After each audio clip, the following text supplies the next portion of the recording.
Well, here we go again, addressing the continued policy failures of this administration at the border.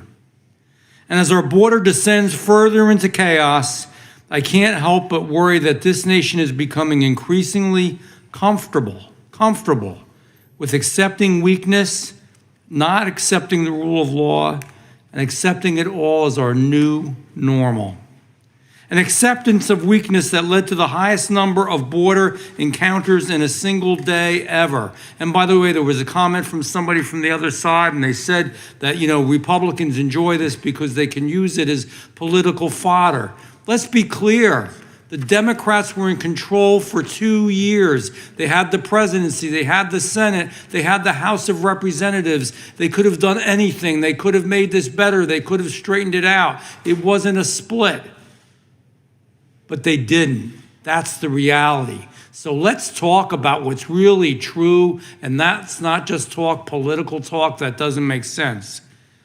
An acceptance of weakness has turned every town in America, from El Paso, Texas, to Orange County, California, New York, into a de facto border town.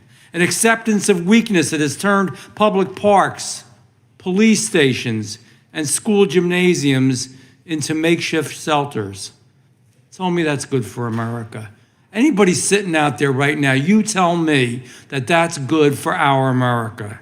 An acceptance of weakness that led to the tragic case of Kayla Hamilton, where an MS-13 gang member was allowed into our country as a supposed, quote, unaccompanied minor, end quote, despite a history of criminal activity and of violence. Tell me that's good for our America. If you don't have strong borders, you are not a strong nation.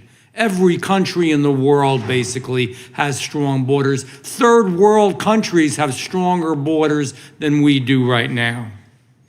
If this administration cannot protect its citizens, they are not worthy of the authority Americans have trusted them with.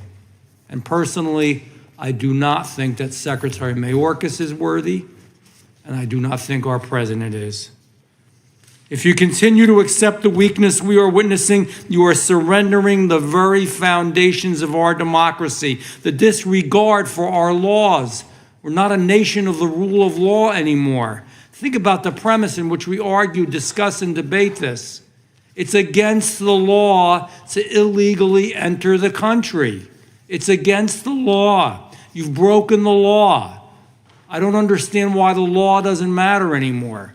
Are we a nation of laws or are we not? That's the important question here.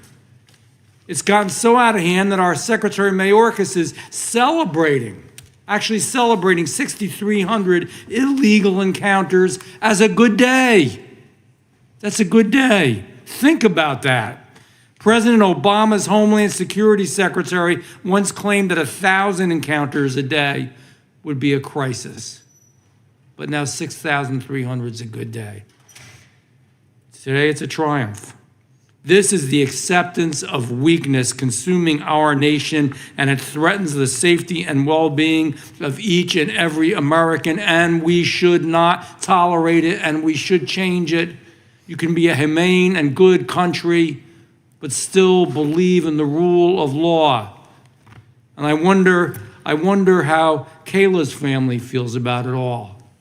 I wonder if she thinks this is good. I have 3 quick questions for Chief Scott.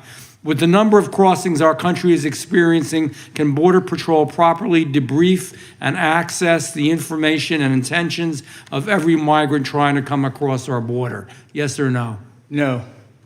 Thank you. Do you believe it is easy for a terrorist to get into the United States undetected today than 5 years ago? Yes or no? It definitely is.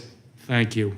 As thousands of illegal migrants are accepted into our country every day, there are less obvious threats to Americans that we aren't noticing yet, or are we looking into them enough? The question is, are we looking into these threats enough? Yes or no? No, the Border Patrol barely has time to process who's in custody. They're leaving hundreds of miles of border unpatrolled every day. No. Exactly. This is, and thank you, sir. Thank you for your work. This is a joke. Let's really talk about the real issue. It's the rule of law. It's the safety of our people. We're breaking the law and we're becoming weaker, and we've got to stop it.